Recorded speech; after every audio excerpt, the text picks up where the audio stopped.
Good morning, everybody. My name is Derek Webster. I am a senior music industry major while taking a minor in broadcasting from Savannah, Georgia. And throughout this fall semester, I had took a class called Music Industry Practice 1. And what basically this class teaches about is the ins and outs of the music industry. Some of the things that I learned would be like, how does the music industry conduct business, or how does it go about things when it comes to brand new artists, or basically the main thing, how does brand new artists make their money? We also have had discussions in class about these certain things, about copyrights, fair use, exclusive rights, music publishing, and many more. However, for our final project, we was asked to do a vlog post about one topic that we discussed in class. So for my vlog post, I will be discussing the topic about fair use. The reason why I chose to do this topic is because I feel as though I can inform people about the many rules of avoiding copyright infringement. For people who don't know, copyright serves a huge role in the music industry. So there's a lot of rules and regulations and do's and don'ts about it. So what better way of explaining this by being able to create a blog post and talking about fair use and how fair use can keep you out of trouble dealing with copyright infringement. And I guarantee you that this vlog will answer all your questions about fair use.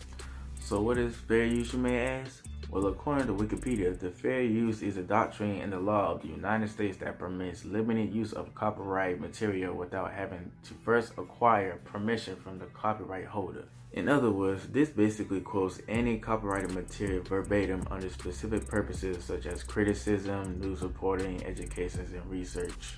So in a way, I like to consider this as a get out of jail free card like from Monopoly when it comes to copyright infringement. However, there are 4 questions that serve as guidelines which determine whether or not it's fair use. Anything that goes beyond these questions will put you in danger of copyright infringement. The first question that's going to be asked is this going to be commercial use or nonprofit educational use? So really what they're asking is, what's the purpose of it? I can already guarantee you that as long as you're not taking anybody else's copyrighted material and making it to your own profit, then that means that you did not cross the borderline of copyright infringement.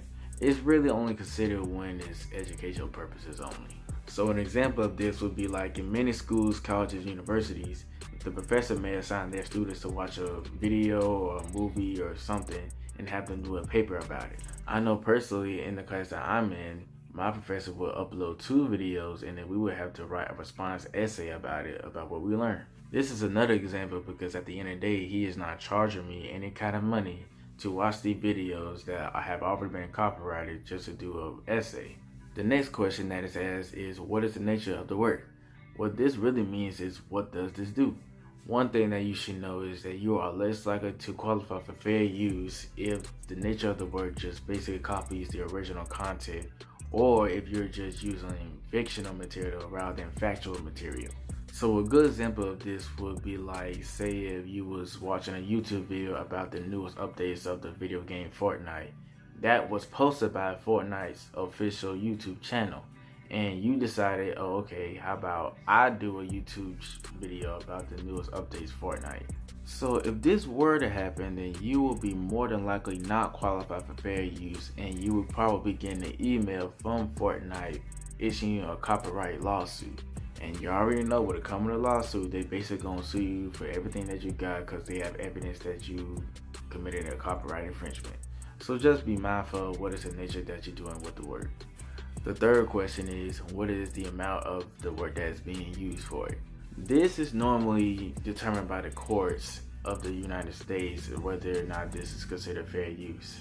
As we all know, you're already taking a risk when it comes to taking somebody else's content and putting it in your own making, regardless if it's even just a few seconds. This is sort of a critical type of question for people because most courts usually just reject the fair use arguments when it comes to songs and videos that only have a few seconds, and especially if it has a large portion of it too. The only way, in my opinion, would be that if the original copyright holder of that particular work permits you of using their content, that would be considered fair use. And who knows, maybe in some cases you might get lucky with some courts as well too. But the main thing to remember with this one is to never ever use a large portion of somebody else's content to put into your own work. The last and final question is what they're going to ask is, what is the work going to impact financially? In other words, this means, will this harm the copyright's owner's ability to profit from it? In a way, this kind of just reiterates the first question. If the evidence is clear that this is a harm, then of course the fair use argument is going to be rejected. So, like, if you were to do the same thing as the first symbol that I gave, then all that money that you made will be taken from you and will go straight to the copyright owners, and plus some of your possessions too. So in conclusion, these are all the guidelines explaining on how fair use works. I hope that the viewers of this vlog will find this very useful in the future endeavors of the music industry. Again, thank you for watching, and again, my name is Derek Webster.